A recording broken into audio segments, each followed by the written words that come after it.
Please rise for the invocation and the Pledge of Allegiance.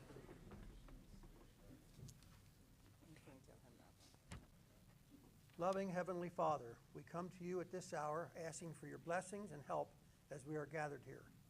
We pray for your guidance in the matters at hand and ask that you would clearly show us how to conduct our work with a spirit and joy and enthusiasm.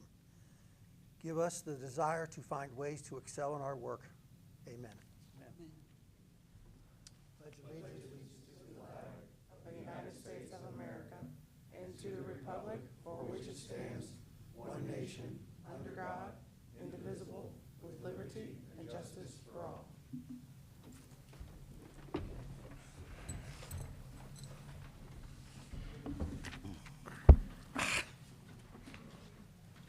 Okay, welcome to the February 7th council meeting. Glad everybody's here. Roll call, please. Mrs. Lingo. Here. Mr. Parsons. Here. Mr. Redding. Here. Mrs. Dosa. Here. Mr. George. Here. Mr. Young. Here. Mrs. Rissel. Okay, everybody is here tonight. That's wonderful. You have before you the minutes from the January 17th meeting.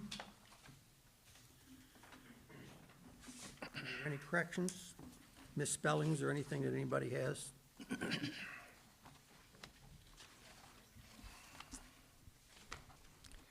Only thing I noticed was we had a public hearing before the meeting. It's usually printed at the top of the minutes. We had a public hearing on the Planning Commission's recommendation for the For daycare? daycare. Yeah. Should be something mentioned in there for that.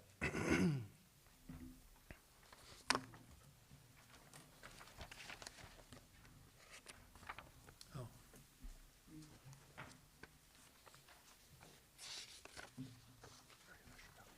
Should be already there. Okay. We'll have to. Okay. We'll change that when we get to it. Anybody else have any corrections? And I would ask for a motion to adopt. I make a motion to adopt the minutes as corrected. Second. Okay, Mr. Parsons has made a motion, Mr. Redding has seconded. All those in favor, please signify by saying aye. Aye. Opposed? Motion is carried. Correspondence, I really have nothing. Does anybody else have anything? Okay, guest and special events. Would you want to do the department report under public input, or? We've got mayor's report, city manager report, then department report will be. Okay, you Chief want to Nolte. go? Yeah. This is a little out of our normal schedule, that's why I'm asking. Sure. Okay, mayor's report, Mr. Wolf. Yeah, Public input. oh, sorry, public input, yes. Oh, I'm sorry. Is there anybody here who'd like to address council? Aaron, welcome. Give us your name and address, please. It's Aaron Horsley, 7328 Maple Avenue. Thank you. I just wanted to take a moment to give a quick updates on work that's being done at the wetlands. Idle-free signs from the Southwest Ohio Air Quality Agency have been installed, 2 at the wetlands and 3 at the city park. That was done with permission with Justin from City Maintenance. Those signs simply ask park goers not to idle their vehicles while they're in the park, to try to help with air quality and to keep the park an enjoyable space for everyone. We are putting our finishing touches on the grant that we've been working on with We Thrive. We're planning to have that done by tomorrow and submitted to We Thrive so we can get the finishing touches put on that to get it sent off to the health department. So we're really excited for that. We're also continuing to move forward with our invasives removal on March 4th. It's going to be 10 a.m. to 1 p.m. If anybody would like to attend that, I know a few council members have reached out. If anybody else would like information on that, I'd be happy to give it to you after the meeting. Also wanted to give a quick thanks to Kathy for printing out those flyers. I went around to the different businesses in Mount Healthy and posted up flyers for that event as well. Excuse me. Just wanted to take a quick moment to introduce the team that's also working with us now. This whole project has grown so quickly that we've kind of put forth a team in place to try to help mitigate tasks to make it go a little bit smoother. So it's going to be myself, Alex Kasich, Tom Davis, and Karen Arnett. A big thanks to them for joining our team and working to make this possible. And then one last thing, quick update on the tree commission. We've begun our work on the street tree pruning for the season. So if you see us around or if you get any calls, people hanging around in trees, that's us. Thank you. You're welcome. Thanks, Aaron. Thank you. Anybody have any questions for Aaron? That was March 4th, 10 a.m. to 4? Is that what you said? 10 a.m. to 1 p.m. 10 a.m. to 1.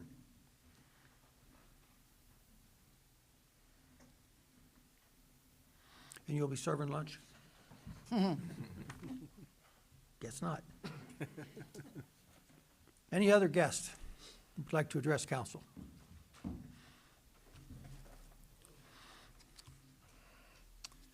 Good evening. I'd like to have your name and address first. DeAndre Williams, 1809 Compton Road. I guess I'm coming over here because I think I might be running for city council over here in November. So I just came here to announce that and hopefully get to meet some of you guys and introduce myself properly. I think Mount Healthy has a lot of potential up here, and I just want to be a part of it and the future of the city. And that's all I have to say for now. And hopefully you guys have some time to sit back and after this is over and we can chop it up and I can give you some, some clarity on what I really want to do. Yeah, that'd be Good. great. That's it. Thank you. Glad you Thank showed you. an interest. Yeah. Yes, sir. Thank you. Anyone else like to address council? Okay. Then we'll go to the mayor's report. Mr. Wolf. Yes, I only have one thing to report on. Again, the Uptown redevelopment's being worked on by the Mount Healthy Community Urban Redevelopment Corporation. Fortunately, this is so fluid, things keep changing. One of the properties, and I will say the properties now because they're openly negotiating, but the Brotherton's property, the contract actually fell through, the sale pending fell through, so it's back up there, and the CURC is actively negotiating for that, and possibly all of the properties. They were all bunched together, and they were split up into 4 different parcels. Now that the one has fallen through, there's actually only one under contract right now, and they're not sure about the viability of that contract. So there's a possibility that they could get all of them again. So it is fluid, but it's looking a lot more promising than it was at the last meeting when I brought it up. So they're hoping to get things done and hopefully get things under contract in time, within the time frame that we approved the CIC to fund it. If not, they may come back to the CIC to ask them for an extension and give an update on where they are. But it's looking a lot better than it was a couple weeks ago, and let's hope it stays in the positive direction. So Tom Goyas has been working countless hours on this for free as their executive director, and they are meeting regularly to get this done. They've walked through the properties twice now, and they have a 3rd scheduled walkthrough this week. So just want to let you know that work is going on. It is moving in a positive manner. So let's hope that comes through. And that's the end of my report. No, thank you, Mayor. Yep. Questions? Okay, move on then. The city manager, Mr. Scott Bauer. Yep, just got a few items here. Update on the chief search. So it's officially 4 candidates that have been invited to the assessment February 18th. It'll actually be at the school admin building. The superintendent was gracious enough to let us use their boardroom and her office and their break room so they can have a room for the assessors, room for the test takers, stuff like that. So that'll be February 18th. The panel will be myself, Mayor Keisha Doza, Paul Young, and then Sergeant Alan Fath will also be on the panel to interview. So not the assessment, but the separate interview process. Still scheduling those, so not sure exactly when they'll happen. But let's see, Chief Demasi's retirement party. great success. Thanks for everyone that showed up. I'd say we probably had like 75 people maybe. He was very appreciative, very overwhelmed with the support. I think we did well sending him off in that way, so big success. Potholes, that time of the season. Our roads crew's out there. If you see anything, let us know immediately. I know we got one email from Bob here. I think that's the one that they had just taken care of. So I think they were on it before you even emailed me. But definitely let us know. There's only one asphalt plant that's open, and it's in Franklin, Ohio. So if we find it, we either got to get the the cold patch. That's probably 5 or 10 times more expensive than just normal asphalt. So But normal asphalt would be cold by the time it got here. right, that is the problem. It's got to be kind of above a certain temperature if we're going to go get it, and or else it will be cold asphalt by the time we get back. So, update on the fire department. Interviews will be February 16th. Again, we're looking for 2 full-timers. We had 13 applicants, 10 took the test, 8 took the agility, down to 7 interviews. Hopefully by March, our new 2 full-timers will start. Chief Lawson wanted me to bring up a grant he may be looking at that came out today. It's the SAFER grant that we talked about with, I think it was probably with the Joint Fire District maybe, is when it first came up. It would cover 2 full-time hires. They would have to be new hires. Not sure exactly the dollar amount of it, but either writing the grant in-house or potentially using a third party like we are with the fire truck. But that just came out today, kind of exploring our options with that one. Actually, that's all that I had. Any questions? Thank you, Go ahead. Mr. Bauer. Okay, then we're going to go to the departmental report. Acting Chief Sergeant Nolte. Good evening, everybody. This is my first time doing something like this, so bear with me. I know, I believe everybody here, Ms. Rissell, hello, I'm Greg Nolte, so I think you're the only one. So, I guess I don't need to tell, you don't need me to be up here to tell you that violent crime is obviously on the rise. We have a large number of shootings that we're responding to on a regular basis within our 1 square mile. Sex crimes, burglaries, robberies, tier 1 type crimes are definitely up. This uses an enormous amount of our resources. We're constantly investigating crimes.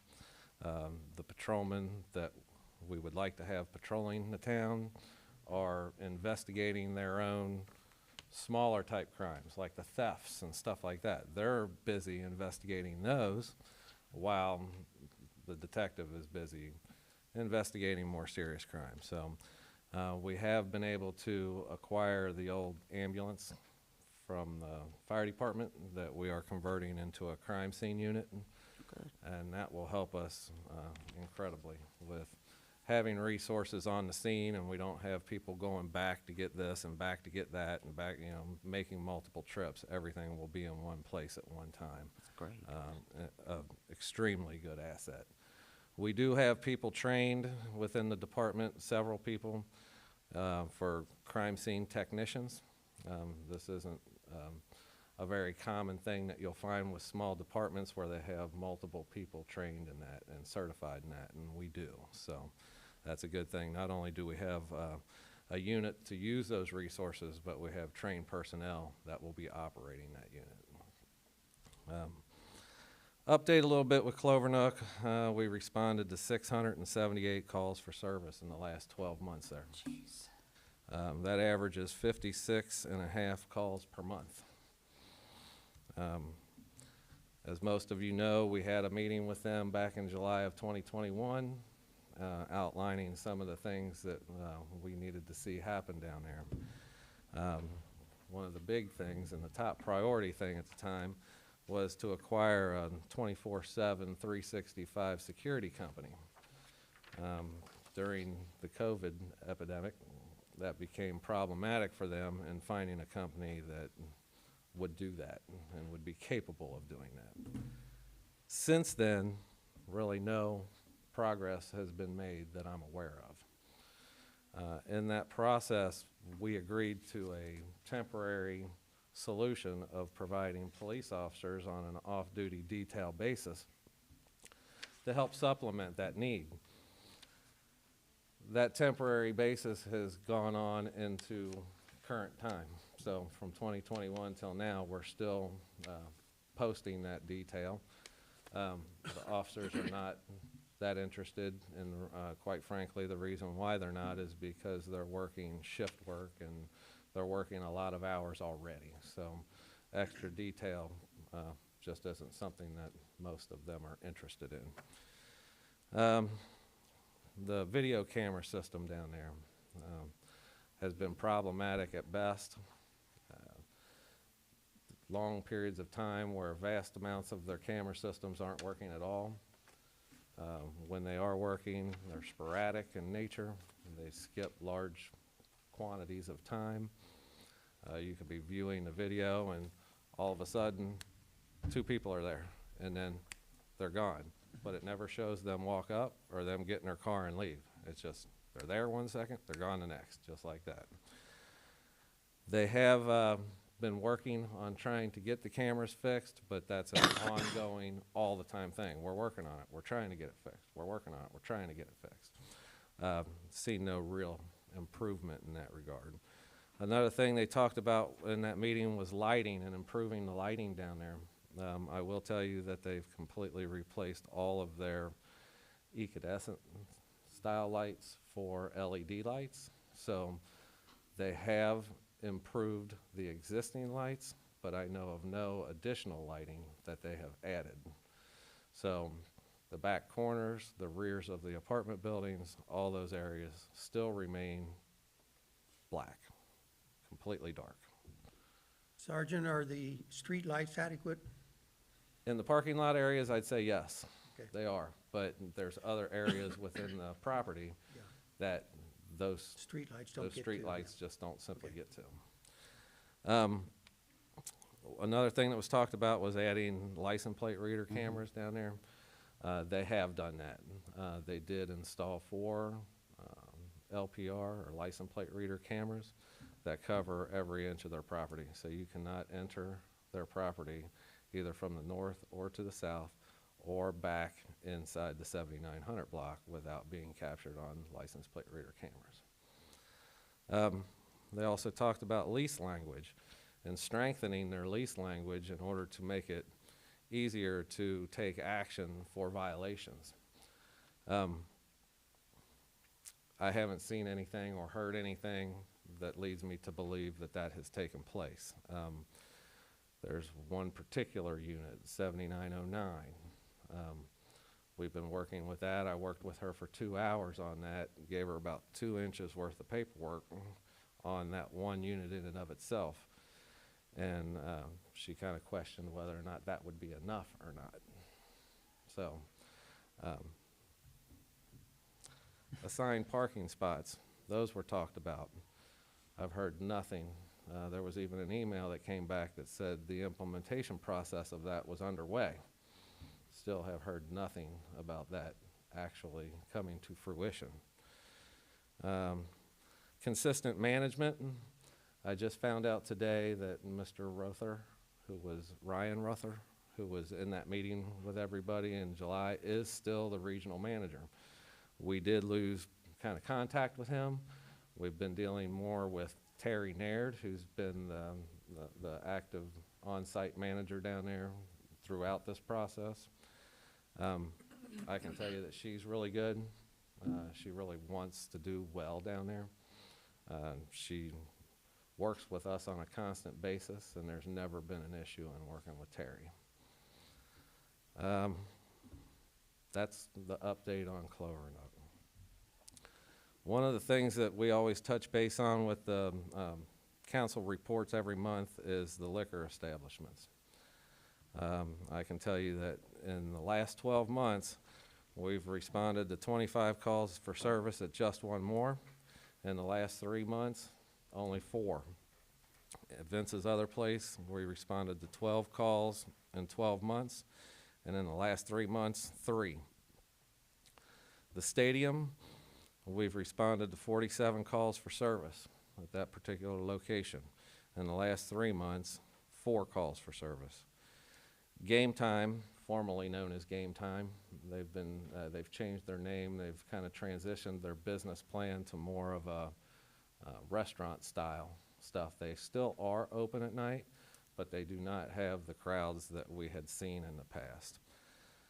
We responded to 17 calls for service in the last 12 months and no calls for service in the last 3 months. Reminisce, 12 calls for service in 12 months, none in the last 3. Take a Shot, 12 calls for service and 2 in the last 3 months. Fibonacci, and I hope I didn't hack that name too bad. Said it perfectly. Okay, Fibonacci, we responded to 3 calls for service in 12 months and none in the last 3 months. There's our liquor stuff. Hilltop Plaza, we had a meeting with the management company of them after the heat incident. In that meeting, some of the things that were talked about was putting the onus on ownership to provide the city with names of businesses and when a new business is coming into their thing. Apparently, in their lease language, they put the onus on the businesses coming in. This is obviously not happening. We're not getting the word from these businesses. So in that meeting, Bill Knight with the building department made it clear that we're going to hold them to that requirement of notifying us. We spoke about cameras, enforcing lease language, making sure that plans are submitted to us for improvements within the individual businesses and units that they lease so that inspections can be made prior to businesses being open. There's still some kinks in that process. The police department received a request for an off-duty detail at what was formerly the Heat, and it was becoming the Empire Event Center. The city had no clue that that place had been released in any way, shape, or form, and that detail was for a New Year's Eve party. I made contact with the management, who informed me that the lease for the Empire did not start until the 1st. So not only did we not get notified by them that they had leased the spot, but they were going to try to jump the gun on their lease and start an event before their lease was even active. The building department went down, red tagged the place, said that there was no occupancy, and that they had to follow through with all the zoning and building requirements before they could open up and do business. They did not open for business that night. On January 27th, I was informed by Todd, which is the main guy that manages the property down there, that the Flock LPR system is set to be installed on the 7th and 8th of this month. So they will have Flock license plate reader cameras installed at all their entry and exit points from that building, from that property. That's good. Excuse me, Greg, did Yes. he mention anything about additional cameras? He did not. Okay. Nothing's been in place about a camera system. They've Okay. kind of been evasive about that all the way through our process. In the very beginning, when this company took over, there was like 4 or 5 cameras down there, but it quickly went to no cameras at all. So, a little bit of CALIA update. We are set for our final approval and accreditation in July, August of 2023. The assessment process was intense. Getting us where we are today in that process was very timely, extremely timely, and a lot of hard work went into that. I take the time to say thanks to Officer Nick Michael, who really spearheaded that whole process and did a fabulous job as it relates to that. I sat in on the use of force aspect of the assessment, explaining our processes and our technique and our documentation. And I can tell you the assessors were so amazed that an agency our size does the things that we do, that they had voiced to us that they were considering making that a standard and pushing other departments in that direction. That's great. So that's a national assessment team. One of them was out of Colorado, and one of them was out of Arizona. So they were really impressed. Moving on to hiring, we have spots for 2 full-time officers. We currently are starting a new process of National Testing Network, which is a system of people nationally can go on and take our test. And it hopes to broaden the pool of people that we have to choose from. A problem plaguing police chiefs around the county, state, and country right now is recruitment. It's horrible, the amount of police officers that are available to fill these ranks are next to none. We recruit at local police academies and through the National Testing Network. And out of that recruitment process, we got 8 total. Out of those 8, 2 are out of state. 2 have no National Testing Network scoring yet. They haven't gone in and take the test. 3 of them do not have Ohio Police Officer Training certification, so they aren't licensed to be policemen in the state at this point anyway. And 2 are still in the academy, not set to graduate until March. I can tell you how other agencies are dealing with this. They are jumping their pay rates. They are offering humongous benefit packages. And what their hopes to do, since we're not getting a whole lot of new folks in the pool to choose from, is they're trying to poach from other departments. In order to maintain what we have, it's going to be absolutely critical that we keep in pace with what other departments are doing to entice other people to come to them in order to maintain what we currently have. I'm sure that you've heard through your dealings with Chief DeMasi the same sentiments of how difficult it is to get people and how difficult it is to retain people. Benefit packages come in a variety of ways. They don't just come in medical benefits or holidays and vacations. They come in longevity pay bonuses, signing bonuses, all these kinds of things, and departments are getting very creative in what they're going to do for their officers. So I believe Scott is in tune with this. He understands and knows what's going on. He's had meetings with members of our departments, and that he is understanding what the other agencies directly around us are doing currently. Some other things, we are changing over the phone system. I guess you all are aware of the new cloud-based phone system that the city is going to. This is something that's going to bring us into today's world.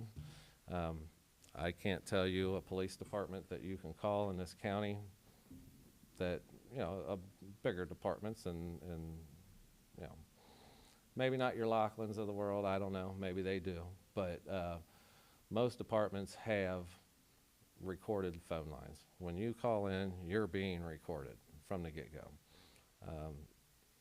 Quite honestly, I don't know a department that doesn't have that. And we haven't had that ever here. So if there's one big plus to this changeover, it's going to be that. We're also migrating to a cloud-based network from a hard Server. yeah, on-site server network. So, you know, that has a whole lot of different aspects to it that is beneficial to us. We can set groups up of access based on what your position is, not necessarily what your name is in the department. So, my access just in my position changing over from patrolman to sergeant, the access changes without having to go into a particular employee's name and change a bunch of stuff. You know, that in and of itself is going to be a lot easier to manage. Some other issues pertaining to that is cleaning up some of the lot of documentation that we currently have in the server-based system. We have a team involved in that and looking into that and getting rid of things that we can get rid of based on the retention schedule, and saving things and cleaning things up and making it easier to access for the things that are currently being used. There was my understanding from one of our prior meetings, there was a lot of duplicate files and stuff like that. There's a whole lot of They're duplicate being- files. I was working for 4 days and nothing but identifying those and getting rid of those. So a lot of that work is already done. As far as the police department, that's my report. Thank you, Sergeant. Yeah, thank you. Questions, Councilman? I have a question. So in terms of Clovernook, and you can correct me if I'm wrong, what are you going to do going forward about ceasing the 612 calls that we get? Correct. Okay, so there is a plan that's in place. I'm going to defer that plan to Scott at this point because I believe there is a plan in place even to discuss that with you. Yeah, I mean, basically, we've got some stuff on paper. A lot of it's what he already talked about, that it's just keeping up with them, that they'll actually upgrade their cameras. They have a long list of things that if they actually follow through with them, it would make our lives a lot easier. So it's cameras, it's parking. So it's developing those contacts, working with other agencies to help back us up, like the county, stuff like that, health department, stuff like that. So it's still kind of coming together, but yeah. I hate to put you on the spot, but do you know how many total calls there were in the city last year? I do. You do? 8,883. And it was 678 for Compton Groves? Correct. 8%.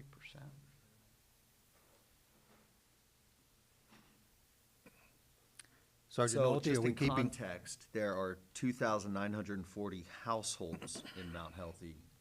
There's 450 units in Clovernook, which means those are 15% of the housing, but only 7% of the crimes. So percentage-wise, it's not as bad as it sounds. Question concerning that. So all your calls for services weren't just for the housings in the area, that's for course. outside folks, people going down Hamilton Avenue that don't live in the city, correct? Correct. Correct. I mean, to get a fair and accurate representation, I think that you would have to break down the numbers in much more detail than just total calls for service. If a police officer, for instance, makes a traffic stop because somebody ran the stop sign at Rambler and Adams, and he doesn't stop them until he gets down to the rental office of Clovernook, that's going to show up in these numbers as a call for service at Clovernook, even though it had absolutely nothing to do with that. Okay? As the same applies to 1500 Compton Road. There could be 3 auto accidents and 15 tickets at that address over the course of a year. None of those apply to that particular Yeah. address. My biggest concern about Compton Groves is there's, actually Clovernook Apartments is the new name now, and it has been for a while, is that there's obviously good people that live down there. And we don't have the police power to make sure that those people enjoy the same security that, I live on St. Clair, people, other council members and people in Mount Healthy, they live what I would suggest to be a safer area because of the lack of the criminal,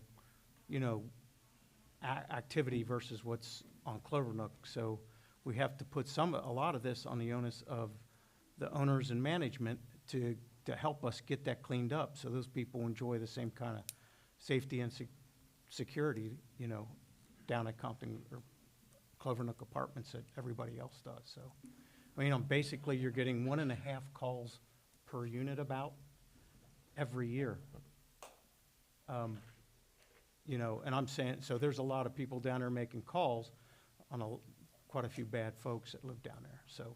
Right. That's my concern, is that there's good people that don't enjoy the same kind of protections that, because of our inability to get more police and, you know, it hurts you know, it hits the budget and.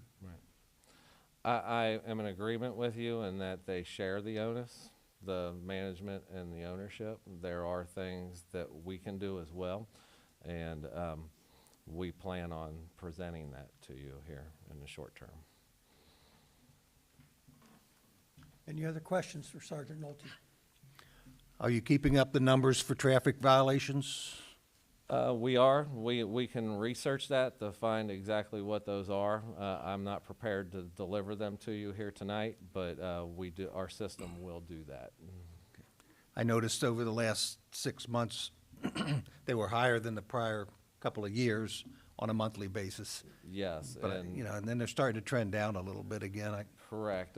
Keep in mind that during the holiday season, we did offer up a program for a limited time for keeping the streets safe during the holiday season, and we offered an overtime detail for officers that could work over their shift or before their shift to do nothing but traffic enforcement between the times of the Thanksgiving holiday and Christmas holiday. So if you're seeing a downward trend in that, that's probably in relation to that. Thank you. Anybody else have any questions? Sergeant Nolte, thank you very much for coming up and keeping us aware of what's going on. All righty. Yeah, thank you. Thank you. I'd like to move on then to our ordinances and resolutions. We do not have any second readings on ordinances. We do have one second reading on a resolution. Resolution number 23-1200, a resolution declaring it necessary for levying a tax exceeding 10 mil limitations and requesting a county auditor to certify matters in conjunction therewith and declaring an emergency. We had the first reading on this last meeting, January. Questions, council? I did research the August date. What the Board of Elections said was basically the August date is reserved for fiscal emergencies. And you could see that on the state website. The county website, it doesn't have it listed, so I think, at least as of now, they don't have one scheduled. So they could potentially have one, but again, what they told me was it's only for fiscal emergencies. Well, we don't want it to charge $30,000 to us for. Yeah, if we're the only thing on there, we'd have to Yeah. pay the whole thing. That Okay, so what would you like to do, council? Looking for a second reading? I'll make a motion to adopt resolution number 23-1200. Okay, I'll second. okay. Mr. Parsons has made a motion to adopt and is seconded by, what's your name again? Mr. George. Yeah, seconded by Mr. George. Roll call, please. Mrs. Lingo? Aye. Mr. Parsons? Aye. Mr. Redding? Aye. Mrs. Dosa? Aye. Mr. George? Aye. Mr. Young? Aye. Mrs. Rissel? Okay, by a vote of 7-0, resolution 23-1200 is adopted. Now, we're not going to do anything with this new one that come out this evening, right? Or what do you want? Which one is it? Uh, Is that the parking? Amending Yeah, that's for Chapter the. 77, Schedule 1 of the Mount Holy Code of Ordinances. Okay, that's for the work Yes. session. That's work session. Yep, that's Okay. All right, that is all the ordinances and resolutions. Old business. I'd like to ask the mayor, you mentioned several months ago you were going to follow up on the traffic camera situation in Ohio. Have you heard any more on that, or? I have not, no. That's on the radar. Okay. Been distracted by mostly property things, but yes. Is it still a fact that you can do it if you repay to the state all the monies you get? Well, that, it also, my understanding, having dealt with that on other issues with other entities, is the fact that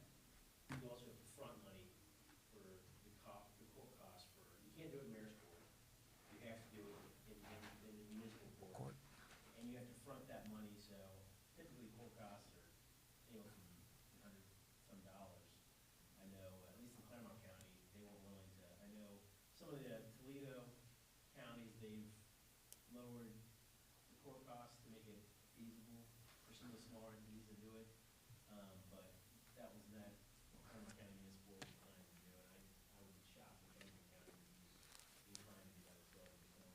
So all of these traffic camera tickets would have to be heard downtown? They have to be heard in municipal, Cumberland County Municipal. Cumberland. For every ticket, you would have to front the court costs, whether or not you ever receive any monies at all. Okay. So it can be a lose situation. And is that for stoplight and speed? That, Putting you I on the think that was spot. for speed. Right. I don't know for stoplight. That's for speed. Our state government doesn't like local governments, that's for sure. Well, yeah, I don't like that part. I thought if we just had to repay all the money we took in, we could do that, but if we're putting out money we may never get back, that's not a good situation. You're gonna get that, money anyway, you said. Right. Any money That would be a wash. taken away from what you would get regardless. Okay, thank you. Any other old business, council? New business. We do have a request for an executive session that's not on your minutes, but it's been asked that we go into executive session. I'll go ahead and make a long-winded request for a particular motion if someone can reiterate or say what he's saying now. Good evening, obviously, council. I would move that the council go into executive session in accordance with Ohio Revised Code 121.22G3 to discuss pending or imminent litigation with the city's attorney, as well as go into executive session in accordance with Ohio Revised Code 121.22G8 to consider confidential information related to specific business strategy and to discuss negotiations with other political subdivisions. Respecting requests for economic development assistance, including but not limited to economic development assistance that is to be provided or administered under Revised Code 3735.67 to Revised Code 3735.70. And if that could be a roll call vote, that'd be very appreciated as well. We have to have a council member make the, I will Motion. second that motion. We got a first. You make that motion. I will make that motion then. Obviously, yes, as a council member, I will make the motion to go into executive session based upon what our city attorney has said. I'll second it. okay, Mr. Redding has made the motion. And Denise Lingo is seconded for a roll call, and we have a voice vote. Say roll call? Mrs. Lingo. Aye. Mr. Parsons. Aye. Mr. Redding. Aye. Mrs. Dosa. Aye. Mr. George. Aye. Mr. Young. Aye. Mrs. Rizzle.